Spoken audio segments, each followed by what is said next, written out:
Hi guys, welcome back to my channel. So today I wanted to do a page out of one of my favorite artists' books.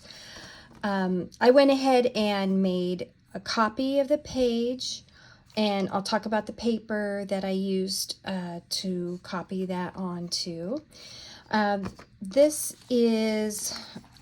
This book is Coloring Fantasy, Volume 2, coloring book by Scot Howden. Now, if you're not familiar with his work, he's got some gorgeous, gorgeous pictures. And he also has an Etsy site, which I recently discovered. I'd never even thought to look for him on Etsy. I usually just order the books on Amazon. And I ordered 2 of these because I like this book so much, but I'm not crazy about the paper. The paper quality isn't very good for lots of layering, or if I want to use a mixed media like Neo colors or distress inks or something that takes a little water. This paper can't really handle it. So I bought a second book so that I could cut the pages out using like a razor blade and make copies onto better quality paper. But I just recently found out that he does have an Etsy site where you can download his images, which, by the way, I will put a link to in the description box. But anyway, you could download the images and then just go ahead and print straight to your printer that way. So I kind of found out the hard way after purchasing a couple of these, and then I saw him on Etsy and I was like, oh, no, okay. But anyway, you can use regular cardstock, would probably be fine for this image. And I will come back to that. But what I used was, I like to, if I'm printing out images to color, and I know I'm going to be using a lot of layers, like for skin, for doing portraits, those kind of things, I'll want to go ahead and use the Strathmore Bristol Smooth. Now you can buy this at pretty much any arts and craft shop. I believe I got them at my local Michael's store, but I know they have it at Hobby Lobby, probably Joann's, and obviously Amazon will have this paper.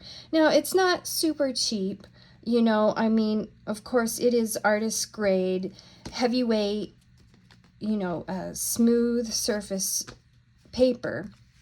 And I am by no means a paper expert, so for people who are like serious artists, they probably know better than I do.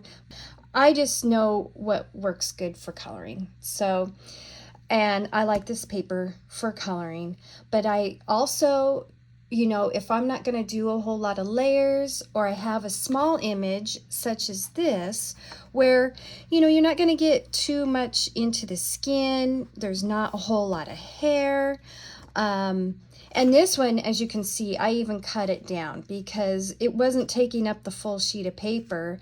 And, you know, I'm going to do a background, but I'm like, I don't even need all of that empty space. So I kind of cut it down so that it was more tight into just the image itself. But yeah, you can definitely use just a cardstock paper for this because, like I said, we're not going to be doing a whole lot of images, or excuse me, not images, a whole lot of layers for this one. And I did notice it when I made this copy, it kind of left some funny lines and marks on it, but I really don't think it's going to be an issue because that's going to get covered up by the background. So what I thought that we would do for this page is, I really like this background right here, and you can see how it's kind of modeled and everything. We're going to use distress inks today and do the method, I call it the Zucchini Kitty method, because she uses a lot of distress inks in her videos, and she sprays water on them with her little, I've got the same one, Distress water sprayer. And then you just blot off the water spots, and it leaves a negative area that gives you this really cool effect here. And so that's what we're going to do with the background here, and I'm going to pretty much do as close to this color as I can. And of course the flowers, you know, they look like cherry blossoms, which is perfect for this time of year. So we'll do the cherry blossoms in pink. Yeah, I'm going to do something kind of similar to this picture here, I think, with as far as her dress. I'm going to try and make it look kind of sheer, maybe blue or pink. I'm not sure. I might just, you know, try and do something similar to that. I'm not sure. But the main colors in this picture are going to be blue and pink, similar to this. And you know, it's a pretty simple picture, not a whole lot of detail and intricate parts, and I think that will be fun. Something that, you know, I like to do the real detailed and intricate images, but sometimes I'm like, I just want to do something a little bit more simple. And I love Scot Howden's work. I have 3 of his coloring books, and all 3 of them are fabulous. So definitely check him out on his Etsy site. All right, so let's go ahead and get started.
Okay, so I'm just popping in to, there we go, get get the full picture in here. Okay, so I'm just popping in to kind of go over a couple of things with you guys. This probably didn't turn out to be like my best work. I was struggling a bit with this bird here, and this blue bird, I'm just trying to get it. It's just kind of weird. His head is turned, but his body is forward. So then I felt for a minute there that he looked like a cyclops bird. And I don't know. Yeah, birds, feathers, they're a little bit challenging for me. Anyway, I probably should just leave it alone. But, well, there he is.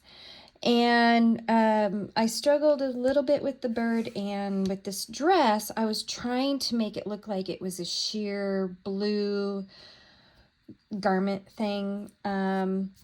So I'm going to go over this with Posca, which I think will kind of, tone it down a little bit as far as the blue lines here.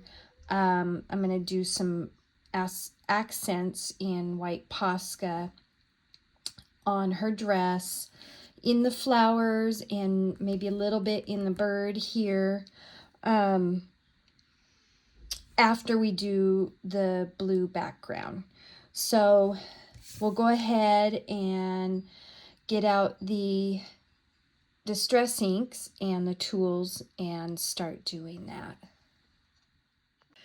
Okay, so I'm back and we're gonna do the background, and like I said, we're gonna do a zucchini kitty background because that's where I learned years ago. She's been doing this for a long time. That's where I learned this technique for doing backgrounds. So I've got a bunch of my mini distress inks. I like these because they're small and you can get them in sets of 4. And I've been collecting them over time. I've got quite a few because I also do scrapbooking. So yeah, so okay, so I was thinking broken china. I need to get it out here. Broken china and faded jeans. Oh my goodness. There we go. And one thing I really love is underneath there's a little spot that you can put your removable foam that attaches to the blending tool, which is really handy. Love it. So yeah, we'll use those. I got my scratch piece of paper here, so I'm just gonna test it out, make sure those are the colors that I want to use. So let's do this faded jeans color first.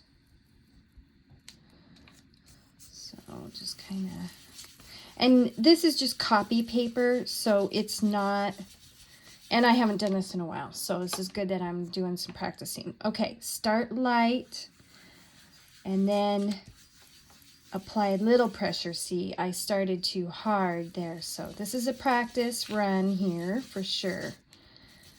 Okay, let's start light, look around.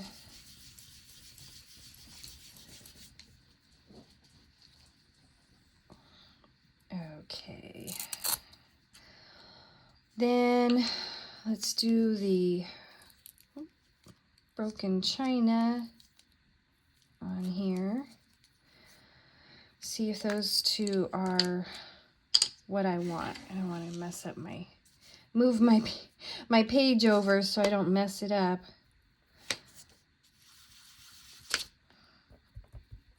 Now you can see the image that I printed just to make sure my printer was working correctly. It's showing through. I'm gonna have to practice with this technique a little bit.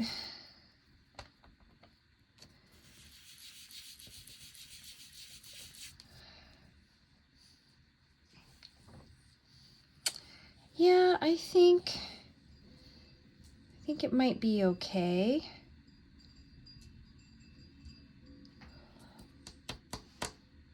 I could try the Broken China and Mermaid Lagoon. I'm not sure about this one. Or I could do all three. Let's see here. Okay, so we've got Broken China, Faded Jeans, and let's get out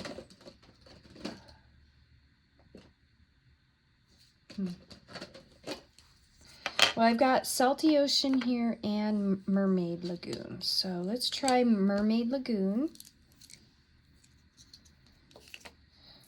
Didn't get that on straight. Okay.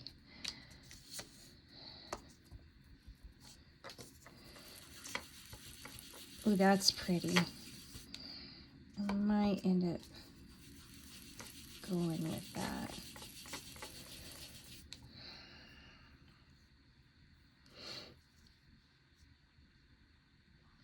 Yeah, I definitely like Mermaid Lagoon. Let's try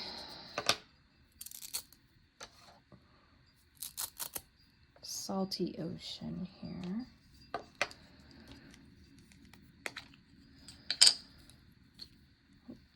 Turn that over.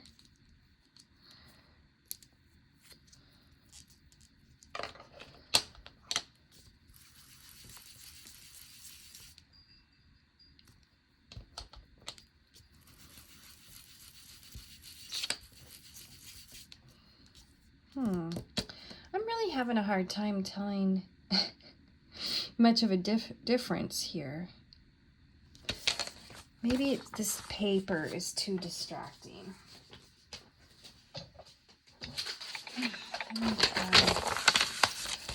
Just plain piece of scratch paper that doesn't have any image on the other side. All right, so let's try that Salty Ocean again. So, Salty Ocean. Right now, I'm not really too interested in the technique as much as trying to figure out which colors I'm going to use. So that was Salty Ocean. Let's do Mermaid Lagoon again. I think it had a little bit more of a teal color hint to it.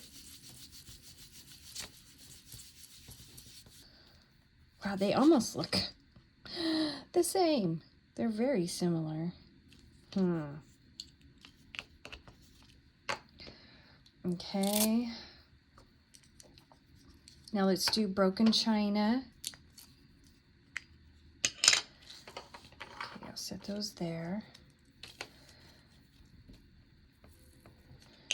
Okay, Broken China.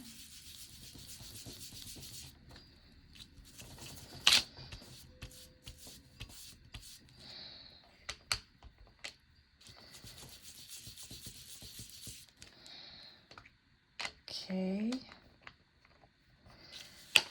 And, oops, that with that, so I don't get them mixed up.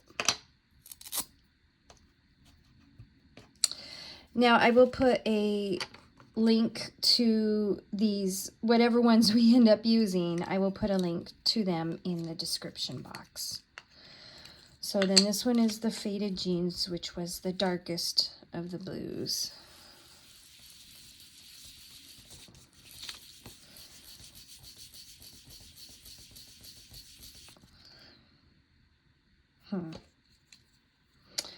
Okay.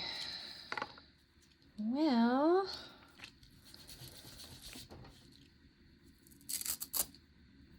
honestly, I think it's going to be Broken China and Salty Ocean. But I wanted to get some more depth in the color. So I might keep Faded Jeans out just to use in just a few little places and dab it around in a few little. Yeah, I think that's what we'll do. These two will be our main color, and then so we're just using these three right here. So I think we'll go with that.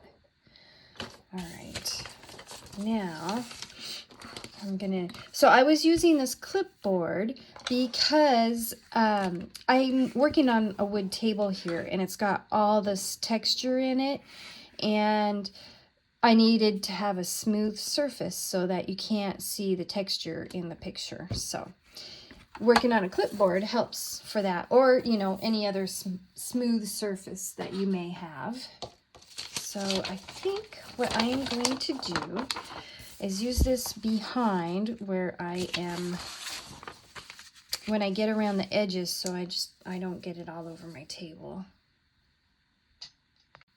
Okay, so I've got the big tool here that you saw me use with the bigger pads here. They're interchangeable. Now I have these little tools here, which come in a pack of 4. I already started opening this one. The only drawback with these is you can't change out the little pad. So you probably just want to delegate one to blues, you know, maybe reds, and then a pinks, you know, so have one for each kind of color range there. And then you can probably use your scratch piece of paper to blend off any excess color, so you can reuse them until the little pad falls off anyway. So, which I haven't had that happen yet, but it's not to say that it won't. But anyway, all right, so let's get started. I'm trying to figure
Okay, so I ended up getting a little bit on my fingers, which you probably saw, and then it transferred onto the paper. But, you know, I wasn't too concerned with it because I could just put some of the dark there and blend it out. And once we do the spots, all of this, you know, little mistakes and stuff, they're just not even going to be noticeable.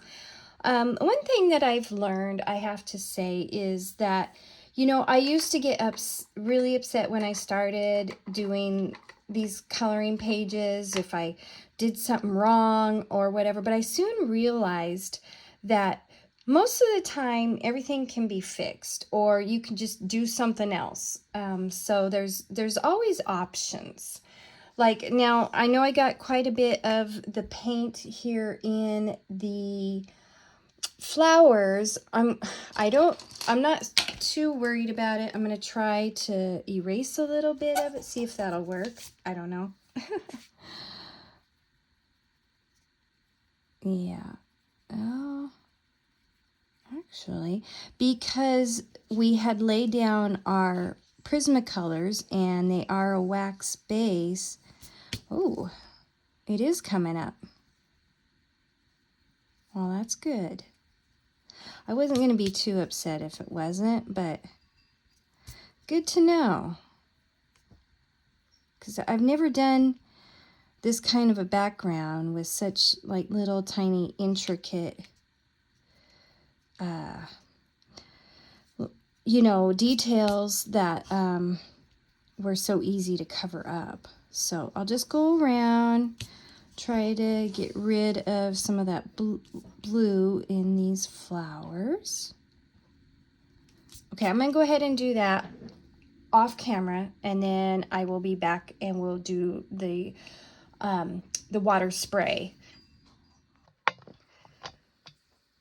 Okay, so I'm back. I went ahead and just, I realized that I had left this, oops, you can't even see. I realized that I had left this portion underneath here white, and I kind of want her to fade into it. So I went ahead and did a little bit more of the distress ink down here. And what's good to know is I can see, if you look closely, I'll zoom you in. You can see the bottom of my pencil strokes here with the white. So that tells me, and I just, you know, was like, oh, aha, that's an aha moment, where it looks like if you put down white, like maybe you wanted to do bubbles, you could do them after or before, but I'm just, you know, if you wanted to do bubbles or something, you could lay those down and the white would act as a resist and you wouldn't get the coverage over top of the white that, you know, like as if the white wasn't there. I hope you understand what I'm trying to say here. So the white acts as a resist for that. So that's good to know. I had never, you know, I never tried to go over white, and I just kind of did it inadvertently here. So anyway, let's get our, mine's almost out of water, but I think it'll be fine for this project. So I have a distress sprayer here. However, you could, I'm going to zoom you out here a little bit.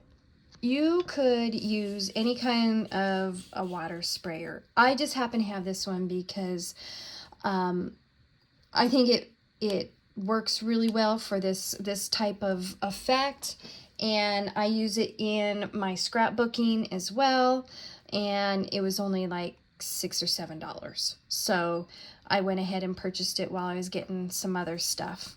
So we'll just go ahead and spray some water. Now, I'm not worried about getting it on the over top of the Prismacolor work that we did here because it's wax. It's not going to do anything. The water's just going to sit on top. So we'll just do some spray, and I want to have some big drops in here too.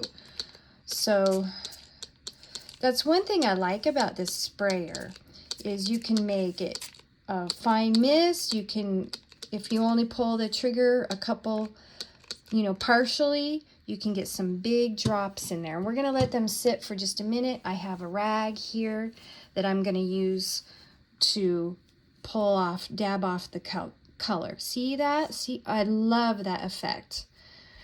So we'll just go ahead and dab off the water.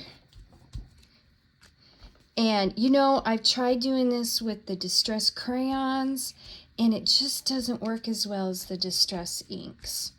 So I don't know what it is. Oh, what did I do? Oh no. There we go. I don't know what it is about. I think just because the distress inks are already kind of watery, it pulls it off really good. I'm going to go over with more of a mist now, not such big drops.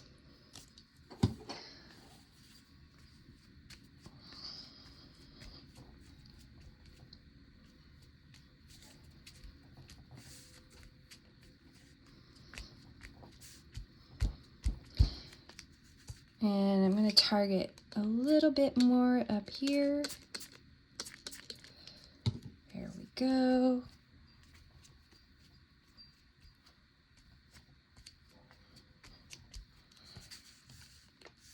A little bit more down here.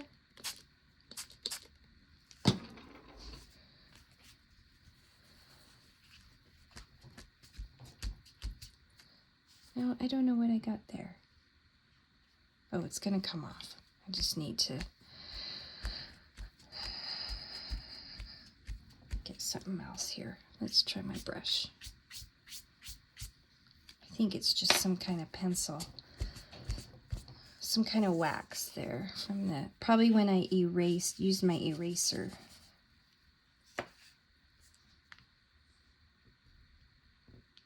Well, oh well. Anyway, it's not wanting to come off. But you can see here, look at that beautiful mottled effect that you get with using the distress inks. I just love it. And, you know, it's a technique that I just like to use over and over again. So, thanks to Zucchini Kitty. I will have to tag her on this video. I just love that effect. Anyway, now we just need to do the Posca highlights and then we're done. I'm not going to use any stickles or anything else like that in this on this page. I think after the Posca highlights, we should be good. All right.